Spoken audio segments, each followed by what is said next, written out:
Om Swastiastu. Perkenalkan, nama saya Idwa Yudhipayani, nomor absen 29 dari kelas 10 IPB 2. Saya akan menjelaskan tentang materi masa sebelum mengenal tulisan dan terbentuknya Kepulauan Indonesia, yaitu yang pertama, masa sebelum mengenal tulisan. Masa sebelum mengenal tulisan atau disebut dengan praaksara. Praaksara berasal dari dua kata, yaitu pra dan aksara. Pra yang berarti sebelum dan aksara yang berarti tulisan. Zaman praaksara adalah masa kehidupan manusia sebelum mengenal tulisan. Praaksara juga sering disebut dengan nirleka. Nir yang berarti tanpa dan leka yang berarti tulisan.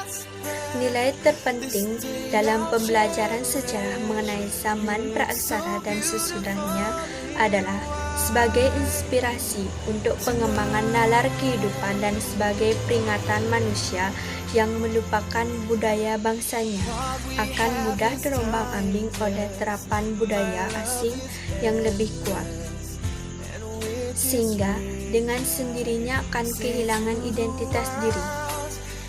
Zaman praaksara berakhir setelah kehidupan manusia mulai mengenal tulisan. Penduduk di Kepulauan Indonesia baru memasuki masa aksara sekitar abad ke-4 dan ke-5 Masehi. Hal tersebut jauh lebih terlambat bila dibandingkan dengan di Mesir dan Mesopotamia yang sudah mengenal tulisan sejak sekitar tahun 3000 sebelum Masehi.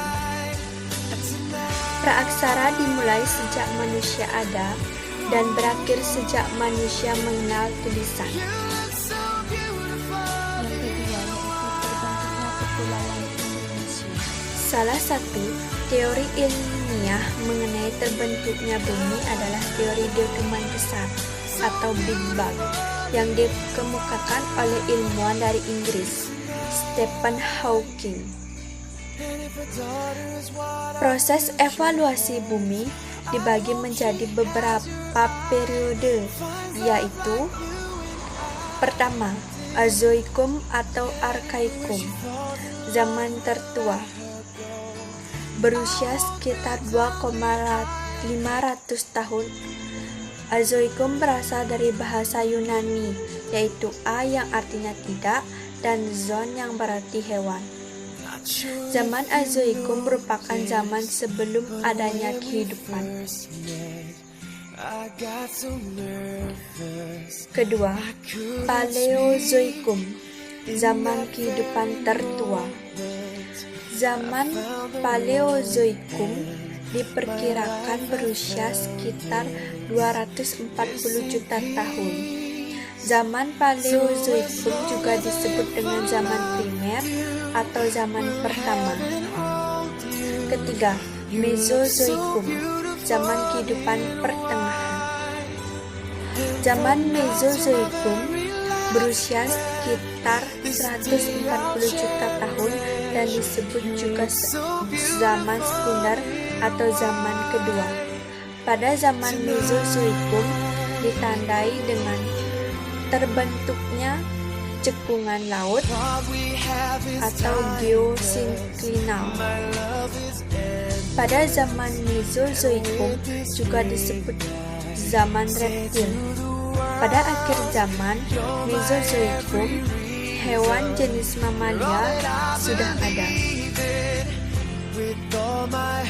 Yang keempat, Neozoikum atau Kainozoikum, zaman kehidupan baru. Zaman Neozoikum diperkirakan telah berusia sekitar 60 juta tahun. Pada zaman ini, keadaan bumi semakin membaik. Zaman Neozoikum dibedakan atas dua zaman, yakni zaman Tersier dan zaman Kuartat. Zaman Tersier.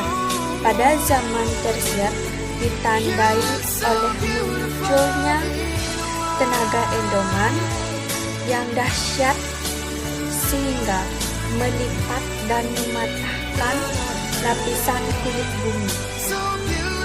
Pada zaman tersier ini dibagi menjadi beberapa masa, yakni Paleozon, Eozon, Oligozon, Miosen, Liosen, dan Gigantorpus kera manusia raksasa.